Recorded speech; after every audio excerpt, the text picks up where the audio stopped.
आधीच सलग 5 वर्ष रखडलेल्या जिल्हा मध्यवर्ती सहकारी बँकेच्या निवडणुकीला कोरोनाचे ग्रहण लागले होते. गत 1 वर्षापासून निवडणुकीला मुदतवाढ मिळत असताना सहकार मंत्रालयाने कोरोनाचा प्रादुर्भाव आटोक्यात येताच मतदार यादी कार्यक्रम लावला होता. या अंतर्गत 18 जून रोजी अंतिम मतदार यादी देखील प्रसिद्ध होणार होती. परंतु जिल्ह्यात पुन्हा कोरोनाचा प्रादुर्भाव वाढत असल्याने मतदार यादीच्या कार्यक्रमाला देखील वेळेवरच स्थगित करण्यात आले होते. परंतु सहकार विभागाने या कार्यक्रमावरील स्थगिती उठवली असून 24 जून पासून मतदानाकरिता पात्र सदस्यांचे ठराव मागितले जात आहे. याकरिता 8 जुलैची डेडलाईन देण्यात आली असून 13 ऑगस्ट रोजी अंतिम मतदार यादी प्रसिद्ध झाल्यानंतर लगेच निवडणूक लागण्याचे संकेत वर्तविले जात आहे.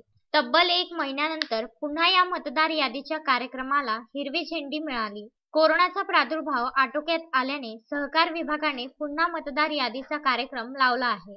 यामध्ये 24 जून ते 8 जुलै दरम्यान सभासद संस्थेचे ठराव घेऊन ते जिल्हा उपनिबंधक सहकारी संस्थेकडे पाठविणे, 12 जुलैला जिल्हा सहकारी निवडणूक अधिकारी यांनी प्राप्त संस्था प्रतिनिधींचे ठराव बँकेत जमा करणे, 16 जुलै रोजी बँकेने प्रारूप मतदार यादी सहकारी निवडणूक अधिकाऱ्यांकडे सादर करणे, 20 जुलै रोजी सदरची यादी प्रसिद्ध करणे, यावर 30 जुलैपर्यंत आक्षेप व हरकती स्वीकारल्या जाणार आहे. 9 ऑगस्ट पर्यंत आक्षेपांवर निर्णय देणे तसेच 13 ऑगस्ट रोजी अंतिम मतदार यादी प्रसिद्ध करणे असा कार्यक्रम असून त्यानंतर लगेच निवडणूक लागण्याचे संकेत आहे. Vidarbha news bureau, Amravati.